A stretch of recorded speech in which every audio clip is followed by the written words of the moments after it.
आज के video lecture में हम लोग स्टार्ट करेंगे ट्रांसपोर्टेशन इन ह्यूमन बीइंग। ठीक है, आज का जो हमारा टॉपिक है वो है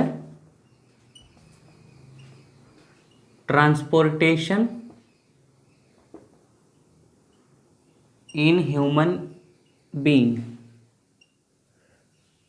अब एक तरह से समराइज करते चले तो अब तक देखिए हम लोग ने क्या पढ़ा। अब तक के टॉपिक में हमने क्या पढ़ा कि हमको अब आके लाइफ प्रोसेस का चौथा स्टेप बोलते हैं इसको, चौथा स्टेप हम लोग को करना पड़ रहा है। ठीक है, देखिए अब तक क्या हुआ था कि हमने न्यूट्रिशन लिया था।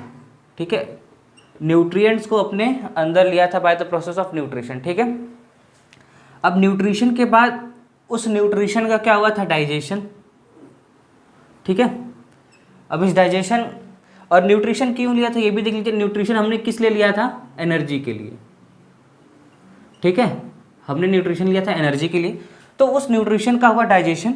डाइजेशन में क्या हुआ कि जो एनर्जी पिगमेंट जिसको हमको एनर्जी मिलेगी, मतलब कॉम्प्लेक्स फूड मटेरियल से, कॉम्प्लेक्स फूड से वो ब्रेक हुआ किस में, सिंपल। यहाँ पे ये ब्रेक हुआ किस में, सिंपल फॉर्म में। ठीक है, सिंपल फॉर्म में ब्रेक हुआ। अब ये सिंपल फॉर्म एब्जॉर्ब होगी, जो कि हम लोग ने डाइजेशन में पढ़ चुका है। एब्जॉर्प्शन के वजह से कहाँ पहुँचा, ये कहाँ पहुँचा, सारे सेल के पास। अब ये सिंपल फॉर्म पहुँचा कहाँ पे, सेल्स के पास। ठीक है, अब ये सेल्स के पास जैसे ही यहाँ पे क्या पहुँचा आपका सिंपल फॉर्म, मतलब ग्लूकोज। ठीक है, यहाँ पे क्या पहुँचा, ग्लूकोज। तो अब देखिए डाइजेशन के बाद मतलब आपका एब्जॉर्प्शन हुआ कहाँ, स्मॉल इंटेस्टाइन में। स्मॉल इंटेस्टाइन में पहुंचा कैसे, ये भी सोचने वाली बात है, सोचने वाली ये बात है, क्योंकि ये पहुंचा कैसे, ये पहुंचा आपका एब्जॉर्प्शन की वजह से। ठीक है, लेकिन अब ये एब्जॉर्ब फूड ये सेल्स के पास कैसे पहुंचा, ये पहुंचा ट्रांसपोर्ट सिस्टम की वजह से। कैसे पहुंचा, ट्रांसपोर्ट सिस्टम की वजह से। ठीक है, अब इस ग्लूकोज का होगा ब्रेकडाउन। अब इस ग्लूकोज का होगा ब्रेकडाउन, तो हमने रेस्पिरेशन में देखा ब्रेकडाउन के लिए कौन आया, ऑक्सीजन। कहाँ से आया, लंग से आया। ठीक है, जब ये लंग से आया तो ये ग्लूकोज यहाँ ब्रेकडाउन के लिए आया कैसे, यहाँ ब्रेकडाउन के लिए आया कैसे, ये आया यहाँ पे ट्रांसपोर्ट सिस्टम की वजह से। ठीक है, ठीक। अब यहाँ देखिए फिर ओवरऑल जब एनर्जी मतलब क्या होगा, यहाँ पे ब्रेकडाउन हो जाएगा तो रिलीज क्या होगा, एनर्जी। अब ये एनर्जी कैसे बॉडी में पूरी सप्लाई करेगी, मतलब बॉडी में ये पूरी एनर्जी सेल में कैसे सप्लाई करेगी, तो ये पूरी सप्लाई करेगी एनर्जी ट्रांसपोर्ट सिस्टम के हेल्प से। ठीक है, तो अभी ट्रांसपोर्ट सिस्टम है क्या, देखिए यहाँ पे भी हमको लगा, यहाँ पे भी लगा, ऑक्सीजन ग्लूकोज के सभी सेल्स के पास पहुँचा जो कि ग्लूकोज रिच थे। फिर यहाँ पे एनर्जी का भी डिस्ट्रीब्यूशन हुआ, प्लस एनर्जी के साथ साथ और भी हार्मोन्स हो गए, इनका भी डिस्ट्रीब्यूशन करता है कौन, ये ट्रांसपोर्ट सिस्टम। और ये ट्रांसपोर्ट सिस्टम को हम लोग नाम देते हैं, इस ट्रांसपोर्ट सिस्टम को हम लोग नाम देंगे, इस ट्रांसपोर्ट सिस्टम को हम लोग नाम देंगे क्या, सर्कुलेटरी सिस्टम। इसको हम लोग क्या नाम देंगे, सर्कुलेटरी सिस्टम। तो सर्कुलेटरी सिस्टम का डिफिनीशन क्या बना, सर्कुलेटरी सिस्टम का ये डिफिनीशन बना, circulatory system is a system in which it involves transports of nutrients, oxygen and waste product from a body outside. ठीक है, मतलब क्या होगा, यहाँ पे हार्मोन्स का ट्रांसपोर्ट सर्कुलेटरी सिस्टम करेगा, ऑक्सीजन का सभी सेल्स के पास क्या करना, पहुंचाना, फिर उस ग्लूकोज को यहाँ पे अंजाम देने के बाद जो एनर्जी रिलीज होगी उसको नीड जगह, मतलब जहाँ पे उस पर्टिकुलर एनर्जी की नीड है वहाँ पे पहुँचाना सर्कुलेटरी सिस्टम हेल्प करेगा। फिर यहाँ पे जो डाइजेस्टेड फूड है, सिंपल फॉर्म में फूड है, उसको सेल्स के पास पहुँचाना कौन, उसको अंजाम देगा, सर्कुलेटरी सिस्टम ही अंजाम देगा। ठीक है, तो ओवरऑल क्या हुआ कि बॉडी के जितने भी इम्पॉर्टेंट फंक्शंस है, जैसे रेस्पिरेशन, डाइजेशन के बाद एनर्जी का ट्रांसपोर्टेशन, ये सब किसके दायरे में, ये सब सर्कुलेटरी सिस्टम के दायरे में। ठीक है, ये इसके लिए कौन रिस्पॉन्सिबल है, सर्कुलेटरी सिस्टम। तो आइए देख लेते हैं सर्कुलेटरी सिस्टम में इन्वॉल्व क्या क्या चीज़ें हैं, ठीक है। तो देखिए हमारा जो सर्कुलेटरी सिस्टम है ये क्लोज टाइप सर्कुलेटरी सिस्टम है, ये क्लोज टाइप सर्कुलेटरी सिस्टम है। इसमें क्या है क्लोज टाइप मतलब, इसमें क्या होगा कि जो सर्कुलेटरी सिस्टम के कंपोनेंट्स है वो एक ट्यूब लाइक स्ट्रक्चर में ट्रेवल करेंगे या फिर पूरे बॉडी में क्या हुए सप्लाई हुए रहेंगे, ठीक है।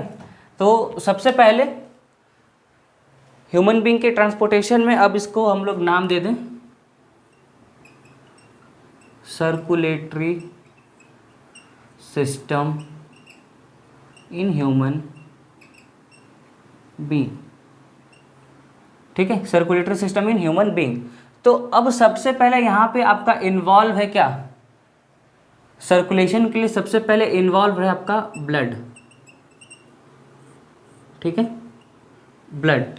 तो अब देखिए ब्लड की खासियत क्या, ब्लड की डिफिनीशन क्या बनेगी, blood is a red coloured fluid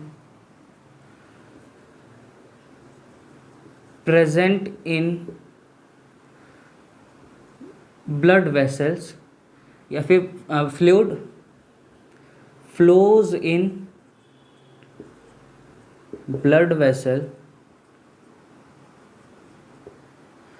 its work is to transport nutrients, oxygen to body, oxygen to cells, ठीक है, रिमूवल ऑफ वेस्ट मटेरियल, ठीक है, ठीक। फिर इसके बाद न्यूट्रिएंट्स का ऑक्सीजन को ट्रांसपोर्ट करना, फिर रिमूवल ऑफ वेस्ट मटेरियल, मतलब यहाँ पे जो भी वेस्ट मटेरियल बॉडी से हैं उनको क्या करेगी सेल्स लेके आएगी और लेके जाएगी कहाँ, एक्सक्रीटरी सिस्टम में, ठीक है। फिर इसके बाद transports of hormones to the target site और सेल, ठीक है। ये इसका काम है क्या, इसका काम है ट्रांसपोर्ट करना न्यूट्रिएंट्स को, ऑक्सीजन को, फिर वेस्ट मटेरियल में भी इसका ट्रांसपोर्ट करने में इसका योगदान है, फिर हार्मोन्स को उसके टारगेट साइट पे क्या करना, पहुंचाना, ठीक है, हार्मोन्स को उसके टारगेट साइट पे क्या करना, पहुंचाना, ठीक है। ये इसका क्या है मेन फंक्शन है, ठीक। अब इसके बाद अब ये देख लें, अब इसकी एक और डिफिनीशन ये बनेगी, अब इसके बारे में थोड़ा सा और तो लिखेंगे ना एग्जाम में, फिर ये लिखेंगे इट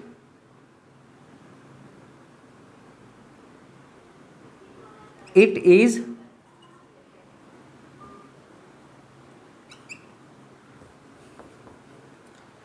देखिए अब इसका नेक्स्ट पॉइंट क्या बनेगा, it is total 8% of, it is present, sorry, it is present total 8% of weight, मतलब ये क्या है कि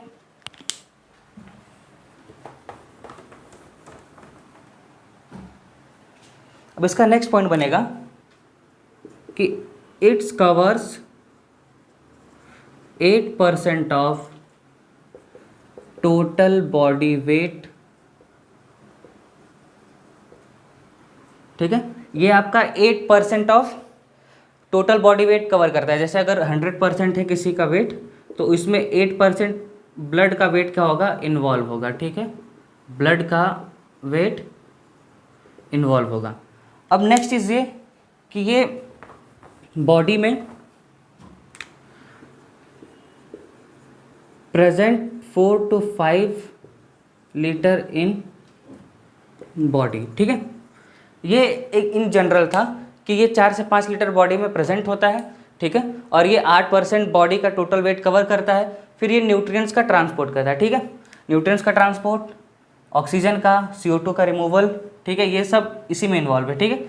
अब इसके बाद देख लेते हैं इसके कंपोनेंट्स क्या क्या हैं, ब्लड्स के कंपोनेंट्स क्या क्या हैं, ठीक। तो ब्लड्स के कंपोनेंट्स अगर हम कहें ब्लड कैसे मिलके बना है, तो ब्लड्स अकेले नहीं हैं, ब्लड में क्या है बहुत सारे और भी सेल्स हैं जो कि हिस्सा लेती हैं और ब्लड को कंप्लीट करती हैं और ट्रांसपोर्टेशन में हेल्प करती हैं, ठीक है। तो अब देखें, तो जो अब ये ब्लड है, ठीक है, ये मिल के बना है आरबीसी से, ठीक, प्लाज्मा से, डब्ल्यूबीसी से और प्लेटलेट से, ठीक है।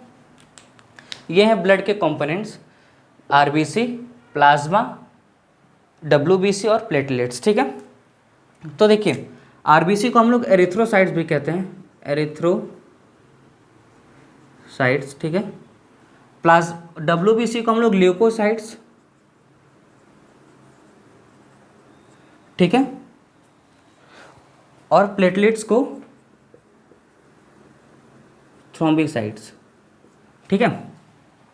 तो अब ये देखिए, अब इनका देख लेते हैं ब्लड में इनका अमाउंट कितना प्रेजेंट होता है, ठीक है। अकेले जो प्लाज्मा है ये अप्रॉक्स 55% क्या करता है, ब्लड में पार्टिसिपेट करता है, ठीक है। अब ये आरबीसी जो है 45%, ठीक है। दूसरी तरफ ल्यूकोसाइट्स और ये थ्रोम्बोसाइट्स, ये मिलके आपका अप्रॉक्स या फिर ये बोलते कि लगभग किसके 1% जितना क्या करते हैं, 1% अपना क्या करते हैं, इन्वॉल्व होते हैं किसमें, ब्लड के कंपोनेंट्स में, ठीक है। ब्लड का अगर मिक्सचर हम लोग बनाएं, तो अगर ये ब्लड है इस टेस्ट ट्यूब में, तो इसमें 45% आरबीसी है, ठीक है, 55% प्लाज्मा है, कितना, 55% प्लाज्मा है, और 1% आपके क्या हैं, प्लेटलेट्स और डब्ल्यूबीसी, प्लेटलेट्स और डब्ल्यूबीसी, ठीक है, ठीक है। अब ये पूरा क्या है, ब्लड का एक क्या बन गया, अब ये पूरा मिक्सचर क्या बन जाएगा, ब्लड बन जाएगा, ठीक है। अगर हम लोग इस ब्लड में से ये प्लेटलेट्स हटा दें, ठीक है, अगर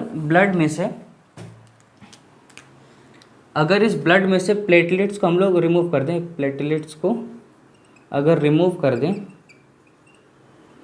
तो ये बन जाएगा क्या, सीरम। ये क्या बन जाएगा, सीरम, ठीक है, ये बन जाएगा सीरम, ठीक। अब उसके बाद अब देख लेते हैं कि आरबीसी का क्या काम है, डब्ल्यूबीसी का क्या काम है, प्लाज्मा का क्या काम है। तो देखिए, जो एरिथ्रोसाइट्स हैं, इसके वजह से ब्लड कलर कैसा होता है, रेड होता है, ठीक है। एरिथ्रोसाइट्स की वजह से ब्लड कलर कैसा होता है, रेड होता है।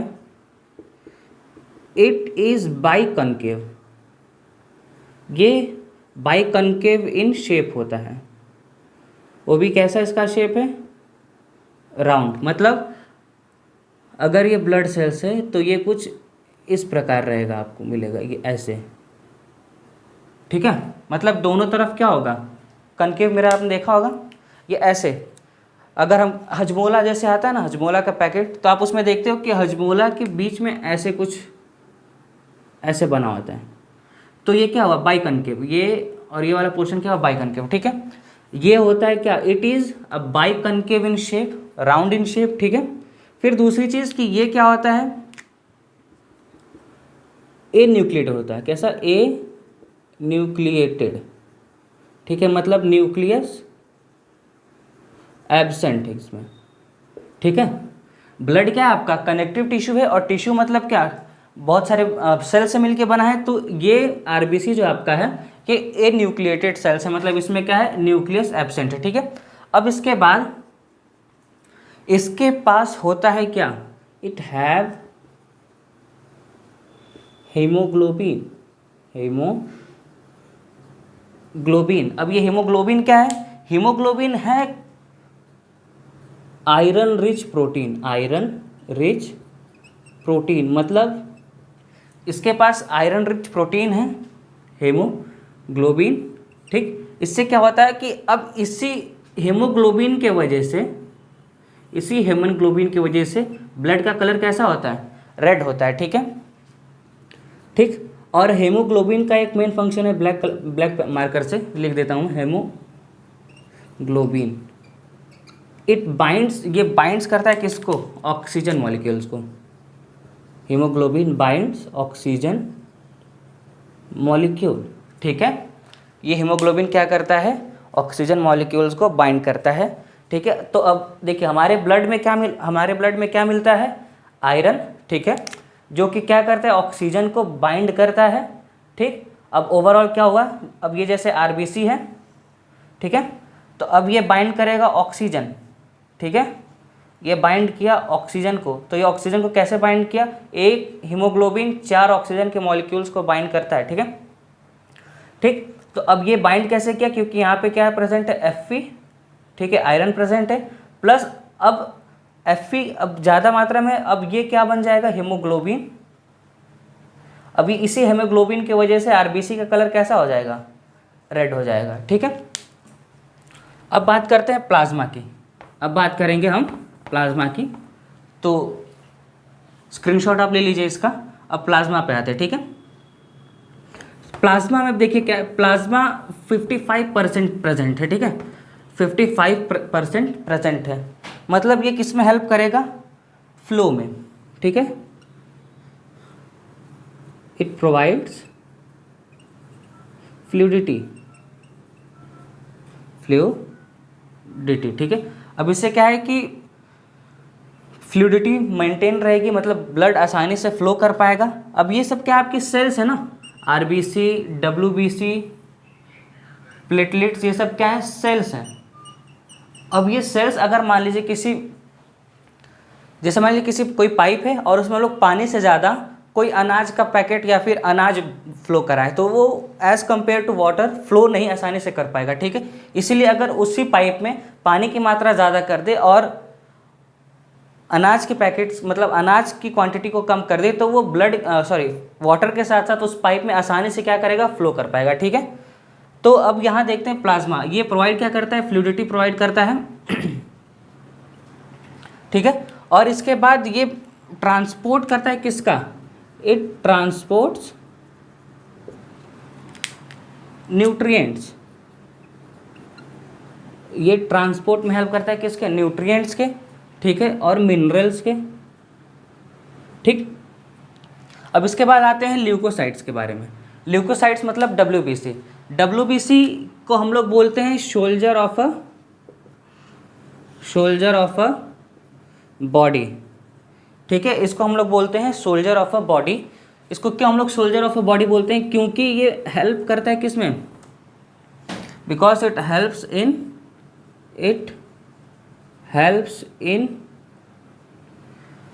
Helps in body immunisation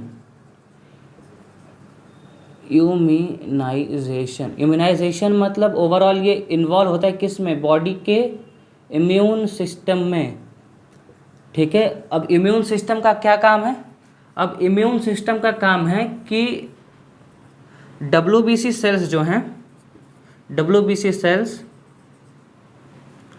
fight against foreign material. Foreign material मतलब क्या हुआ, विच आर अननोन और न्यूली फॉर बॉडी, ठीक है। अब यहाँ पे फॉरेन मटेरियल हो कौन कौन से सकते हैं, फॉर एग्जाम्पल बैक्टीरिया और भी कोई माइक्रो ऑर्गेनिज्म, ठीक है। फिर इसके बाद वायरस, ठीक है, और भी कोई भी, मतलब जैसे बॉडी में कोई भी पैथोजन आ जाए, ठीक है, कोई भी पैथोजन और एनी पैथोजन। तो बॉडी में देखिए अगर कोई भी पैथोजन, कोई भी वायरस, कोई भी बैक्टीरिया बॉडी में एंटर करता है तो सबसे पहले एक्टिव होती हैं डब्ल्यूबीसी, इनको हम लोग बोलते हैं सोल्जर ऑफ अ बॉडी। अब ये क्या करती हैं, उस फॉरेन मटेरियल के अगेंस्ट फाइट करती हैं, ठीक है, उनसे लड़ाई करती हैं। अब जब उनसे लड़ाई करती हैं तो ये कैसे करती हैं, मान लीजिए जिस पोर्शन पे बैक्टीरिया ज़्यादा है वहाँ पे सूजन हो जाएगा, कोई भी पैरासाइट्स आ गया वहाँ पे ये लड़ेंगे तो फिर वहाँ का बॉडी का टेम्परेचर बढ़ जाएगा, जिससे क्या होगा कि उनको जल्दी से जल्दी खत्म करे। ठीक है, इम्यून सिस्टम का ये काम है कि बैक्टीरिया जहाँ भी है या फिर कोई भी पैथोजन जहाँ पे भी है वहाँ पे सबसे पहले जाके क्या करे, फाइट करे। और जब जैसे ही फाइट करती है तो बॉडी का मेटाबॉलिज्म बढ़ता है, और मेटाबॉलिज्म जब बढ़ता है तो टेम्परेचर भी बढ़ता है। ठीक है, इनकेस जैसे अब कोई बैक्टीरियल इन्फेक्शन हो जाता है, जैसे मान लीजिए किसी को टाइफाइड हो गया, तो उसमें लोगों को बुखार भी आते हैं। उसमें क्या होता है, लोगों को बुखार भी आता है। तो क्यों? ये डिफेंस मैकेनिज्म की वजह से हुआ। अगर बॉडी इंडिकेट नहीं करेगी, अगर बॉडी किसी भी तरह से इंडिकेट नहीं करेगी, तो फिर ये बैक्टीरिया का अमाउंट जो है बॉडी में क्या हो जाएगा, बढ़ जाएगा, जिससे क्या होगा कि आगे जो पेशेंट है या फिर जो ह्यूमन बींग है उसको क्या होगा, डेथ फेस करना पड़ सकता है। इसलिए immune system as a indicator भी वर्क करती हैं। ठीक है, बॉडी को बीमार कर देती हैं या फिर क्या करती हैं, बॉडी में सूजन ला देती हैं, जिसकी वजह से क्या होता है कि हम लोग सचेत हो जाते हैं, मतलब अटेंशन उस पर्टिकुलर चीज़ की वजह से, पर्टिकुलर चीज़ के लिए हो जाते हैं कि हाँ, कि अब हम लोग को क्या किसकी ज़रूरत है, दवाई की ज़रूरत है। ठीक है, ठीक। तो अब WBC हो गया। अब आगे आती है प्लेटलेट्स की, सबसे इम्पॉर्टेंट टॉपिक है, सबसे इम्पॉर्टेंट है ये। ठीक है, प्लेटलेट्स में क्या है, प्लेटलेट्स का सबसे मेन काम क्या है कि इट क्लॉट्स ब्लड। ठीक है, ये क्लॉट करता है किसको, ब्लड को। आपने देखा होगा कि जब कभी इस नॉर्मल सा स्क्रैच या फिर नॉर्मल सा कट लग जाता है तो ब्लड ऑटोमेटिक क्या हो जाता है, थोड़ी देर बाद फ्लो करने के बाद रुक जाता है। फ्लो करने के बाद रुक जाता है, तो आपने देखा जैसे ये स्किन है, ठीक है, यहाँ पे वुंड आया, कट लगा, तो यहाँ पे फिर बाद में देखेंगे आप रेड कलर का ऐसे एक ड्राई चीज़ आपके यहाँ पे स्किन पे आके कवर हो जाएगा। तो ये कैसे हुआ, ये आपका ये क्लॉटिंग कैसे हुआ, ब्लड का क्लॉटिंग कैसे हुआ, ये क्लॉटिंग हुआ इस प्लेटलेट्स के वजह से। ठीक है, इट क्लॉट्स द ब्लड। ठीक, अब इसके बाद देख लेते हैं कि ब्लड पाइप में हमको क्या देखना है कि जैसे अब ये पूरा ब्लड तो बन गया, ये पूरा ब्लड तो बन गया, अब ये कौन से पाइप में कैसे फ्लो करता है। ठीक है, ये देख लेते हैं। ठीक है, तो देखिए हमारे जो ब्लड वेसल्स हैं, ब्लड पाइप को हम लोग ब्लड वेसल्स भी बोलते हैं। ठीक है, ब्लड पाइप को ब्लड वेसल्स भी बोलते हैं। अब ब्लड वेसल्स आपके देखिए 3 तरह के होंगे। ठीक है, ब्लड पाइप को हम लोग बोलते हैं ब्लड वेसल्स, ब्लड पाइप को हम लोग बोलेंगे ब्लड वेसल्स। मैंने आपको स्टार्टिंग में बताया कि हम लोग की बॉडी में, ह्यूमन बीइंग के बॉडी में ब्लड ट्रेवल करता है किस में, क्लोज टाइप पाइप में ट्रेवल करता है, जिसकी वजह से हम लोग के बॉडी में कैसा सर्कुलेशन है, क्लोज टाइप सर्कुलेशन है। ठीक है, तो देखिए अब ये इन्वॉल्व करता है 3 चीज़ों को। सबसे पहला आर्टरी, दूसरा वेन्स, और तीसरा कैपिलरी। ठीक है, ये 3 चीज़ इन्वॉल्व होती हैं। ठीक है, देख लेते हैं इसके बारे में। तो देखिए जो आर्टरी है मैं इसको ब्लू कलर में बना रहा हूँ। ठीक है, जो आर्टरी है मैं इसको ब्लू कलर में बना रहा हूँ,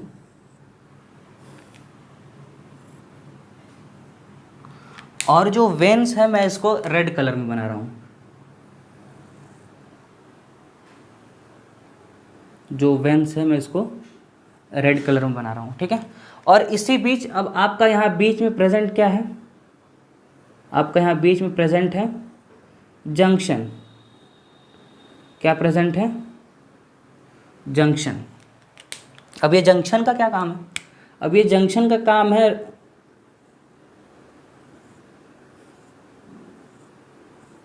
एक्सचेंज कराना। इस जंक्शन का क्या काम है, एक्सचेंज कराना। ठीक है, तो आप यहाँ समझ सकते, देख के समझ गए होंगे। ये आपका क्या है, आर्टरी है। ठीक है, और ये आपका क्या है, वेन्स है। ये क्या है, वेन्स। ठीक, और ये बीच में आपका क्या है, कैपिलरी। ये क्या है आपका बीच में, कैपिलरी। अब इसमें क्या है, देखिए आर्टरी जो है ये हमेशा थिकर होगी, थिकर देन वेन्स। मतलब आर्टरी हमेशा वेन के कंपैरिजन में क्या होगी, मोटी होगी। ठीक है, और वेन हमेशा पतला रहेगा आर्टरी के कंपैरिजन में। ऐसा क्यों? क्योंकि जो ऑक्सीजनेटेड ब्लड है, जो आर्टरी है ये कैरी करती है ऑक्सीजनेटेड ब्लड को, मतलब इस वाले पाइप में बस जो भी ब्लड फ्लो करेगा उसमें क्या रहेगा? ऑक्सीजन। ठीक है, इसमें क्या रहेगा? ऑक्सीजन। आप इसको ऐसे याद करेंगे, कन्फ्यूज़न ना हो। देखिए ऑक्सीजन बॉडी के क्या है? सबसे ज़्यादा ज़रूरी है, मतलब सबसे ज़्यादा ज़रूरी नीड है। ठीक है, हम लोग को ऑक्सीजन चाहिए ही चाहिए। और ABCD जब हम लोग स्टार्ट करते हैं तो सबसे पहले क्या आता है? ए। जब ए आता है तो फिर ABCD ए के बिना अधूरी है। वैसे हम लोग की बॉडी क्या है? ऑक्सीजन के बिना अधूरी है, इसलिए A for artery, O for artery always carries oxygen. ठीक है, ऐसे याद कर लेंगे तो याद हो जाएगा। ठीक, अब ये हमेशा क्या करेगी? ऑक्सीजन रिच ब्लड को ही क्या करेगी? फ्लो करेगी। ठीक है, अब ये आर्टरी आया कहाँ से? ये आर्टरी आया हार्ट से। ठीक है, ये आर्टरी आया कहाँ से? ये आर्टरी आया हार्ट से। ठीक, अब इसके बाद ऑक्सीजनेटेड ब्लड आया हार्ट के पास। अब यहाँ पे आया कैपिलर। अब यहाँ कैपिलरीज क्या है? एक जंक्शन है, ऐसा जंक्शन जहाँ पे वेन्स और आर्टरी दोनों क्या होती हैं? मिक्स होती हैं। ठीक है, मिक्स होती हैं। ठीक, अब यहाँ पे जब मिक्स होंगी तो अब यहाँ पे होगा क्या? जैसे ही अब यहाँ पे देखिए, अब वेन्स का काम क्या है? अब वेन्स के बारे में थोड़ा सा देख लेते हैं। जो वेन्स हैं ये हमेशा भरी हुई होती हैं कार्बन डाइऑक्साइड से। ठीक है, ये हमेशा भरी होती है किससे? कार्बन डाइऑक्साइड से। और ये आती कहाँ से? ये आती हैं बॉडी से। ये होल बॉडी से आती है, मतलब पूरे बॉडी से आती हैं कार्बन डाइऑक्साइड लेकर के। ठीक है, और फिर इनका एक्सचेंज होता है। इनका क्या होता है? गैसों का एक्सचेंज होता है। ठीक है, अब यहाँ पे देखिए, अब क्या होगा यहाँ पे कि जैसे ही, अब देखिए, अब ये मान लीजिए कोई सेल है। ठीक है, कोई नीडी सेल है, ये न्यूक्लियस इसका, और इस सेल को चाहिए ऑक्सीजन। ठीक है, इस सेल को चाहिए ऑक्सीजन। ठीक, तो इसने क्या किया कि इसने CO2 अपने यहाँ से रिलीज़ कर दिया। ठीक है, यहाँ से इसने CO2 रिलीज़ कर दिया। ठीक, और यहाँ से लंग से आपका, अब यहाँ पे आपका लंग से आ रहा है क्या? यहाँ पे आपका लंग से आ रहा है ऑक्सीजनेटेड ब्लड। ठीक है, यहाँ पे आपका ऑक्सीजनेटेड ब्लड आ रहा है। हार्ट का काम है बस पंप करना, यहाँ पे सॉरी हार्ट नहीं होगा, यहाँ पे होगा लंग्स। अब लंग्स से आ रहा है ऑक्सीजनेटेड ब्लड, तो अब इसको कैसे मिले? ठीक है, तो यहाँ से आएगा आपका CO2 और यहाँ से लंग्स से आएगा आपका ऑक्सीजन। ठीक है, लंग्स से आएगा यहाँ ऑक्सीजन। जैसे ही ये CO2 यहाँ पहुँचेगा, ठीक है, और कैपिलरीज पे यहाँ ऑक्सीजन पहुँचेगा। ठीक है, तो ये क्या होगा? यहाँ पे इंटरचेंज हो जाएगा। ठीक है, यहाँ पे अदला बदली हो जाएगी। अदला बदली देखिए कैसे होगी? अब ये जो ऑक्सीजन है ये एंटर कर जाएगा यहाँ। ठीक है, ये एंटर कर जाएगा यहाँ, और ये जो CO2 है रिलीज हो जाएगा। जैसे ऐसे ट्रैवल नहीं करेगा, जैसे यहाँ पे कैपिलरीज है, यहाँ पे ऑक्सीजन आया तो ये ऑक्सीजन क्या करेगा? इसमें एंटर कर जाएगा, और बॉडी से ये जो सेल है, सेल से CO2 ये कहाँ रिलीज हो जाएगा? यहाँ पे इस कैपिलरीज में। ठीक है, और इस कैपिलरीज में CO2 जैसे ही एंटर करेगा तो ये वेंस के सहारे पूरा कहाँ चला जाएगा? बाहर। ठीक है, ये पूरा कहाँ चला जाएगा? बॉडी के बाहर। ठीक है, तो ओवरऑल आप यहाँ पे देखिए, यहाँ पे क्या हुआ? कैपिलरीज में गैसों का एक्सचेंज हुआ। ठीक है, कैपिलरीज में गैसों का एक्सचेंज हुआ। आपकी जो आर्टरी है ये कैरी करती है ऑक्सीजनेटेड ब्लड, और जो वेन्स ये कैरी करती है डीऑक्सीजनेटेड ब्लड, जिसको हम लोग कहते हैं कार्बन डाइऑक्साइड। ठीक है, तो आप ऐसे भी समझ सकते हैं कि यहाँ से ऑक्सीजन आएगा, सेल्स से कार्बन डाइऑक्साइड बाहर रिलीज होगा, और यहाँ पे कैपिलरीज में रिलीज होगा CO2 जो कि कैरी कर लेगा वेंस, और आर्टरी से आएगा ऑक्सीजन जो कि चला जाएगा कहाँ? नीड सेल्स में, मतलब जिस सेल्स को ऑक्सीजन की ज़रूरत है वहाँ चला जाएगा। ठीक है, अब इसके बाद ये देखते हैं कि फंक्शन ऑफ ब्लड। ठीक है, ये तो था पाइप के बारे में। ठीक है, ये था पाइप के बारे में। अब इसके बाद हम लोग देखते हैं function of a blood. Function of a blood में सबसे पहला आपको सबसे कॉमन चीज़ तो पता ही चल गया होगा कि ट्रांसपोर्टेशन का काम है। किसका काम है? ट्रांसपोर्टेशन का। तो ये जब भी काम करेगा किसी न किसी चीज़ को ट्रांसपोर्ट करेगा। ठीक है, तो इसमें सबसे पहला आपका जो पॉइंट है वो इन्वॉल्व है प्रोवाइड्स ऑक्सीजन टू सेल। अभी हमने देखा फंक्शन ऑफ ब्लड। सबसे पहले इसमें देखा हमने प्रोवाइड्स ऑक्सीजन टू सेल। आपने देखा ये सेल था, यहाँ पे कैपिलरीज, ठीक है। अब इस सेल को चाहिए, ये CO2 रिच है, अब इसको चाहिए ऑक्सीजन, तो आर्टरी आएगा यहाँ कैपिलरीज पे, ऑक्सीजन छोड़ेगा और ये ऑक्सीजन एंटर कर जाएगा कहाँ, सेल में, और ये CO2 यहाँ पे चेंज होके चला जाएगा कैपिलरीज में, और ये कैपिलरीज क्या कर लेगा, वेंस के सहारे बाहर चला जाएगा बॉडी के, ठीक है। तो ये हमेशा जो ब्लड है आपको, आपके सेल को क्या प्रोवाइड करता है, oxygen to the cell and take out CO2 from the cell, ठीक है। अब ये CO2 कहाँ लेके चला जाएगा, CO2 सेल से बाहर लेके चला जाएगा, ठीक है। अगर एयर है, CO2 है, तो फिर ये बॉडी से रिलीज करेगा लंग्स के सहारे, अपने रेस्पिरेटर सिस्टम में देखा है इसको, ठीक। अब इसके बाद दूसरा ट्रांसपोर्ट्स हार्मोन्स एंड न्यूट्रिएंट्स। देखिए न्यूट्रिएंट्स के लिए तो ब्लड बना दिया, ठीक है। जैसे सर्कुलेटरी सिस्टम है, सर्कुलेटरी सिस्टम में हमने सर्कुलेटरी सिस्टम में नेचर ने क्या किया कि हमको दे दिया ब्लड, जो कि पाइप के सहारे फ्लो करेगा बॉडी में, ठीक है। अब वैसे ही इमोशंस को कंट्रोल करने में, इमोशंस के लिए भी बनाया है नेचर ने क्या, इंडोक्राइन सिस्टम, इंडोक्राइन सिस्टम।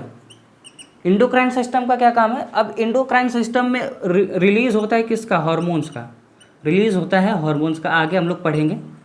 तो अब ये हार्मोन्स भी क्या है, फ्लूइड ही हैं, लेकिन अब ये ट्रेवल कैसे करती हैं, अब ये ट्रेवल करती हैं कैसे, ये ब्लड है, ठीक है, और मान लीजिए यहाँ पे आपका क्या है, पेनक्रियास, पेनक्रियास से निकलता है इंसुलिन, ठीक है, और इस इंसुलिन का टारगेट सेल ये है, और ये ब्लड का रास्ता है,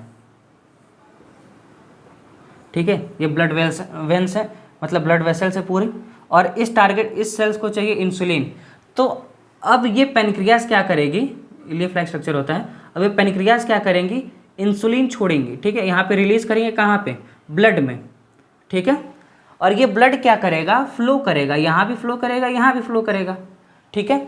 अब जहाँ जिस सेल को यूज़ नहीं है वहाँ से ब्लड फिर से वापस आके इसी सेल पे आकर के कहीं ना कहीं क्या करेगा, मिल जाएगा। अब देखिए, अब जैसे ये ब्लड में इंसुलिन मिला, ये इस सेल के पास आएगा, और इस सेल की ज़रूरत है, तो बस ये इंसुलिन के पिगमेंट्स कहाँ चले आएंगे, इस सेल्स में, पर्टिकुलर सेल में चले आ जाएंगे।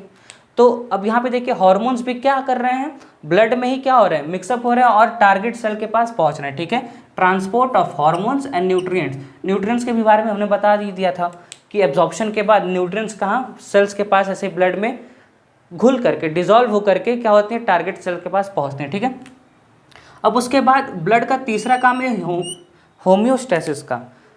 अब ये होम्योस्टेटिस क्या होता है, देखिए अब इसमें क्या होगा, होम्योस्टेटिस का मतलब है कि ये कुछ नहीं है, ये बस क्या है, बॉडी के इंटरनल टेम्परेचर को, किसको, बॉडी के इंटरनल टेम्परेचर को मेंटेन रखता है, ठीक है, ठीक है। मैं बोलता जाता हूँ और वो पर्टिकुलर वर्ड लिखता जाता हूँ, इसका सेंटेंस कुछ ऐसे फ्रेम होगा कि it maintains body internal temperature, ठीक है। आप लोग को पता है कि हम लोग वार्म ब्लडेड हैं, हम लोग वार्म ब्लडेड एनिमल्स में आते हैं, मतलब हम लोग को एक फिक्स्ड टेम्परेचर ही चाहिए, 36 डिग्री सेल्सियस।